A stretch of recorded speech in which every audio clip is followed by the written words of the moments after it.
Hey guys, it's Sasha. The United States economy added just 12,000 jobs in October. This is by far the lowest number since the 2020 crisis. And what's even worse is that the other recent months were all revised down at the same time. September was revised down by over 20,000 jobs, and the August number was first reported as 142,000, but has now been almost halved in this revision to just 78,000 jobs. And in fact, look at the detailed data. Here it is. You can see here that the overall number of jobs is that 12,000, but look, the total private number of jobs is negative for the first time. The only reason the overall number is positive is because down here at the bottom, the government has created 40,000 jobs, which offsets the negative private number. So private companies are now net losing staff, according to this data. This is a problem. And look further down in the same table. Manufacturing jobs are declining every month. They have been declining every month. Remember, we saw the data recently that the manufacturing PMI is less than 50. This means that the manufacturing industry in the United States is contracting. Well, it's been less than 50 for pretty much the whole of the last 2 years, so it's no surprise that manufacturing is bleeding jobs. And then look down here. Professional and business services are also consistently negative, and specifically temporary help services are very negative. So people who are working on a short-term basis, contractors, etc., are losing their jobs. And in a weakening economy, that is exactly where you would expect to see the first signs of job weakness. And you know what? Let's keep digging into the data a bit more. Here is a full detailed table, and it's important to understand the context here because the context is worse than what the official numbers show. See, the overall working population has increased by 209,000 in October. So there are 209,000 more people who could be working, who could be employed.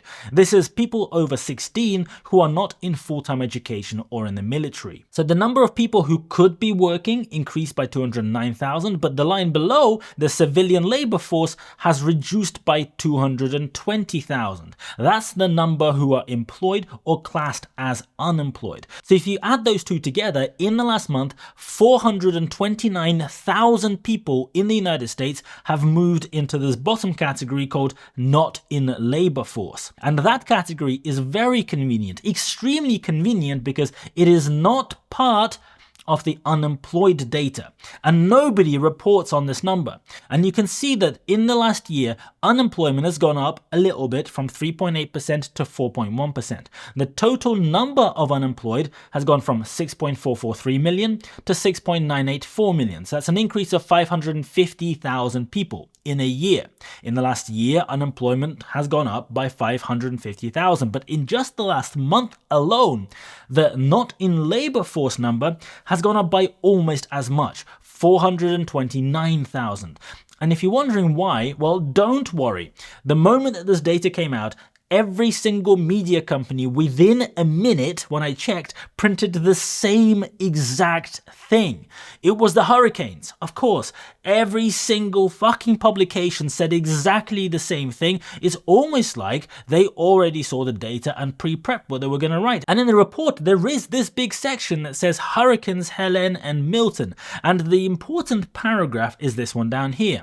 No changes were made to either the establishment or household survey estimation procedures for the October data. It is likely that payroll employment estimates in some industries were affected by the hurricanes. However, it is not possible to quantify the net effect on the over-the-month change in national employment hours or earnings estimates, because the establishment survey is not designed to isolate effects from extreme weather events. There was no discernible effect on the national employment rate from the household survey.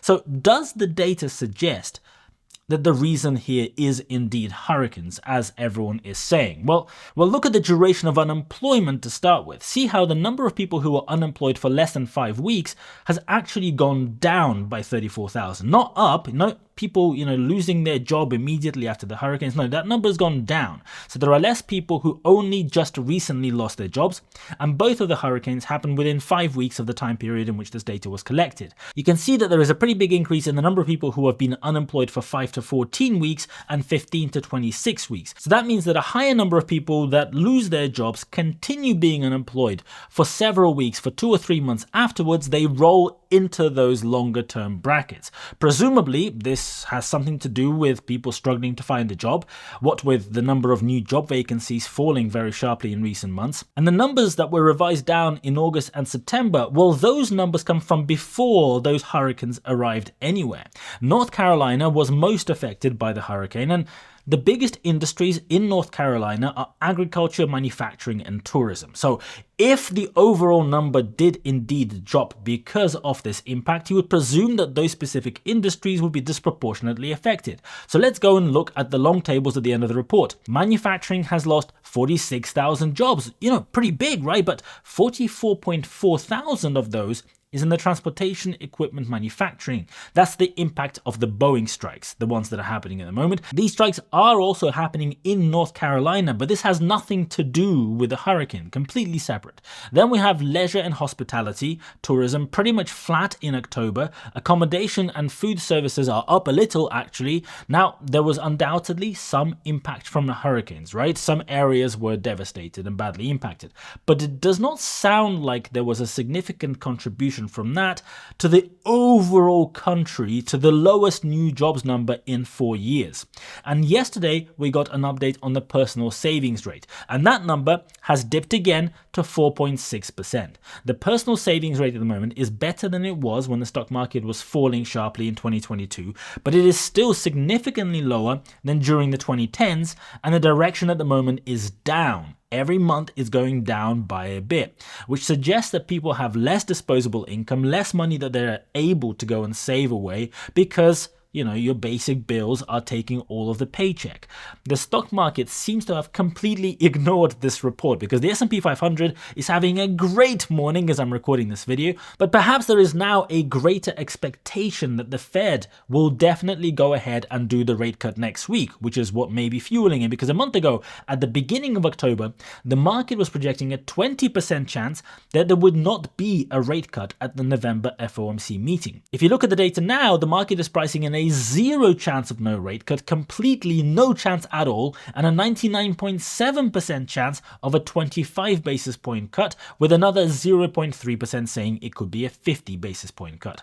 Now, this morning, before the data came out, I went and had a look, and there was still a 5% chance of no rate cut happening according to the futures market. So this weakening in the jobs data means that the Fed is now, according to the market, almost certain to go and cut the rates again when they meet next week. And this is despite many of the FOMC committee members giving speeches recently saying that maybe they should wait and, reduce the rates a lot more slowly. Remember, at the very last meeting, which was just a month ago, 2 members of that committee thought that the interest rate would not need to drop again this year. And they have 2 meetings left, the one next week and the one just before Christmas. I said it at the time, but it is astounding, it is astonishing that there are people who sit on this committee who make extremely important economic decisions that affect millions of people, that affect the livelihoods of millions of people, who get paid astronomical wages for being presidents of Federal Reserve banks, who don't seem to have the most basic understanding of economics, who don't seem to understand what the fuck it is that they do.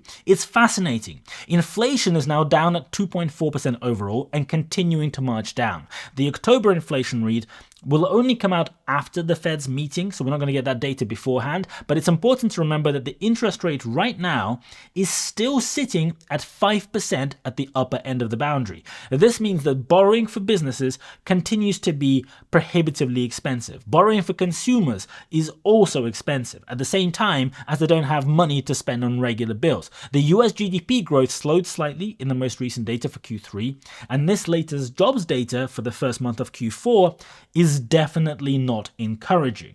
In fact, it's quite worrying. The Fed trimmed the balance sheet by another $100 billion in October. So the Fed is continuing to squeeze the economy even as the job situation is worsening, and inflation, except for the lagging shelter indicator, is sitting below 1%. Oil price had a brief spike in October because of the events in the Middle East, so inflation data for October might see a little upward pressure as a result of that, but the reality is that we're probably a month or 2 away, I don't know, from inflation overall dipping below 2% if the current trends continue.